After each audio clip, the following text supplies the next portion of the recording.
It's the first time fire brigade reports on underground stations have been made public, a decision taken following the King's Cross fire. 10 stations were thoroughly checked last October. All were found to have cause for concern. Some escalators were dirty with fluff and grease, the cause of the King's Cross disaster. Discarded cigarettes were common and many fire extinguishers didn't work. Fire doors were wedged open at almost every station and keys to some areas weren't available. Well, this is the fire brigade's report on Waterloo Station. It found more than 50 problems here. Fire extinguishers didn't work and many escalators were said to be dirty. But there's one more problem they found. They couldn't get into 7 areas they wanted to investigate. We found the same problem today. We asked to see a ventilation room called the V room, but no one seemed to know where it was. Yeah, the V room. Where's the V room? V room, listen, we're looking at it's not in commission yet, it's not an apparatus, so it doesn't matter. But the V room does exist. Half an hour later we found it, but the key didn't fit. Another key was eventually found, in all taking 35 minutes to open the door.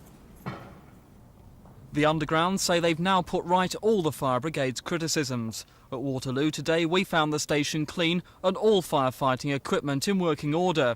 But there were bare wires in the escalator machine room, fluff and a cigarette on the floor by the entrance. The fire brigade found a member of staff sleeping here. At other stations we visited today, we found litter on the tracks, another problem highlighted in the report. At Warren Street, dirty rags were found lying on the floor.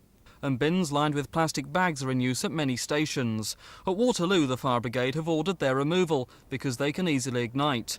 The report didn't look at how passengers would escape in an emergency, but it does say means of escape, access for firefighting and fire alarms were felt to be inadequate.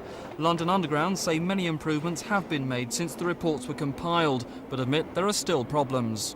Well, you've got to remember this is a report about exceptions. It doesn't list all the things that were right. It lists quite properly all the things which were wrong.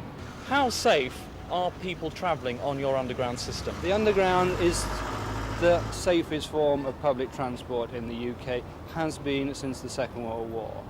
Nevertheless, we have improved our standards significantly since King's Cross. We're not there yet. There's still further to go. The regulations will show areas where we have to improve. These reports show areas where we have to improve. We're committed to that improvement, but we've made a lot of progress.